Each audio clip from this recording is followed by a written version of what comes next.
El Instituto Nacional de Estadística, Geografía e Informática, el INEGI, como sabemos, dio a conocer los resultados del Censo de Población y Vivienda 2020 que, en principio, nos revelan una cifra, que somos ya 126 millones de habitantes en este país. Pero detrás de este número, que no es frío, hay varias lecturas, comentarios, reflexiones de lo que hoy es México. Y para ello, de viva voz, Francisco Abundis, director general de Parametría, el referente de la opinión pública en México. ¿Qué tanto nos dice esta cifra, mi querido Paco? ¿Cuál es el análisis que han hecho en Parametría? Te escuchamos con el gusto y atención de siempre. Igualmente, Ricardo, muy buen día. Pues mira, te doy solamente algunas cifras, porque obviamente pues es un censo muy amplio, hay muchísima información. Creo que es fundamental entender quiénes somos, cómo está nuestra tasa de crecimiento, cambios de comportamiento. En grandes líneas te diría que este ejercicio que, como bien señalas, hizo el INEGI y acaba de publicar apenas el 25 de enero, se llevó a cabo entre 200,000 personas y es un ejercicio o es una tarea monumental para poder hacer levantar toda esta información. Como bien sabes, además tuvimos problemas porque lo hicieron cuando estaba empezando este periodo de pandemia, entonces tuvieron algunas dificultades, pero aún así creo que, digamos, el ejercicio habla por sí mismo, ¿no? Su valor. Como bien señala, somos 126 millones de personas. En el último ejercicio que se había hecho en 2010 éramos 112 millones 300 mil. Crecimos 13 millones 700 mil personas. Si recordarás, algunas proyecciones daban cifras alrededor de 125, 130 millones. No quedaba claro en estas estimaciones dónde estábamos, digamos, de manera precisa. Sabemos ya que somos estos 126 millones 14 mil personas. Y lo que es muy evidente en este cambio es la baja en la tasa de crecimiento. Entre el censo del 60 y el 70, llegamos, que fue nuestra mayor tasa, llegamos a crecer a 3.4, en el siguiente decenio 3.2, entre el 80 y el 90, 2, entre el 90 y el 2001, 1.9, entre el 2000 y el 2010 crecimos 1.4 y ahora 1.2. En términos de distribución de género, hay más mujeres que hombres, casi por 3 millones.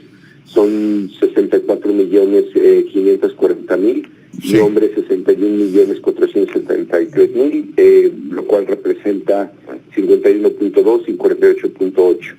Ocupamos el lugar número 11 en el mundo.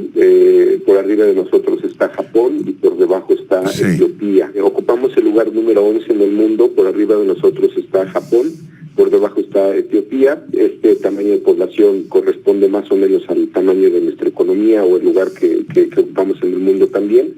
Pero probablemente el dato más revelador que te puedo dar esta mañana, Ricardo, es el cambio en la estructura de la población. Estamos en un periodo de envejecimiento de manera clara. Mientras en el año 2000 el promedio de edad era de 22 años, en 2010 pasó a 26 y en el 20 estamos en 29 años. Es decir, hemos aumentado 7 años en un periodo de 20 años, el promedio. La población más joven es la de Chiapas y la de mayor edad, que es de 24 años, y la de mayor, en promedio, edad es la Ciudad de México, con 35 años. Nuestra estructura de población está cambiando claramente. Estamos pasando de tener este bono demográfico donde había muchos jóvenes en la base de la pirámide. Esta se va adelgazando y, por ejemplo, en este segmento, estos segmentos de población de 0 a 17 años, bajó de representar el 35% al 30%, y el segmento o los segmentos de 60 años y más creció de 9.1 a 12, es decir, estamos tomando una forma en que se va adelgazando la parte baja y está creciendo la parte de arriba de la pirámide. Otro dato interesante, revelador, es la escolaridad. Casi cada año estamos creciendo entre 1 y 2 años promedio en escolaridad, estamos ya en 9.7.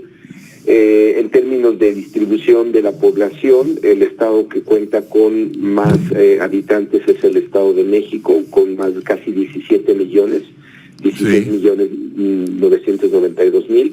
Luego vendría la Ciudad de México a 9.209.000. Y los estados con menos habitantes... ¿Cuánto es la Ciudad de México, perdón? 9.209.000. Ajá, como sí. Solo la ciudad, sabes que el área conurbada somos casi 21 millones, perdón. Pero la sola Ciudad de México son 9 millones.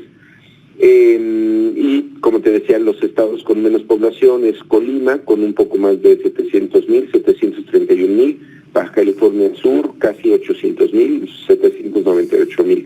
Y luego Campeche, y digamos, va creciendo por millones ya la cantidad de habitantes en los estados. Extranjeros viviendo en México, Ricardo, interesante, somos de los países que tienen menos migración en el mundo, solamente hay 1.212.000, y de estos 65% son estadounidenses, es decir, son casi 800.000. En términos de política pública, te diría que un dato muy importante, o me parece que es clave, es la cantidad de discapacitados en este país. Está en 20 millones, lo cual representa un 16% de la población, Ricardo.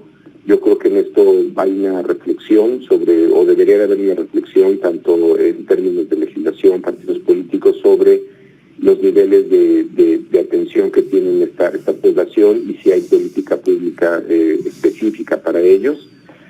Este envejecimiento de la población que te mencioné antes tiene una consecuencia también sobre el promedio de habitantes en la vivienda.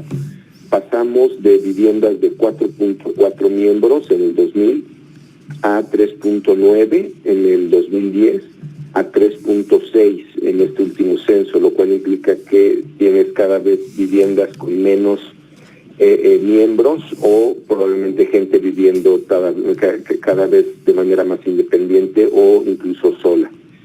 Esto es como para darte una pequeña pincelada de lo que tiene este censo. Como te decía, yo creo que te puse un ejemplo de discapacitados, pero creo que es fundamental revisarlo para tomar decisiones en política pública, y yo creo que ver en perspectiva qué nos espera en esta estructura de la pirámide y cómo está cambiando nuestro bono demográfico.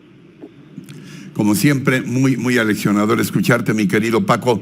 Te mando mi abrazo fraterno, y gracias, Francisco Abundis, por estas reflexiones sobre lo que somos ahora en números. Gracias, Paco. Un abrazo, Ricardo, vamos a estar contigo. Hasta pronto, gracias.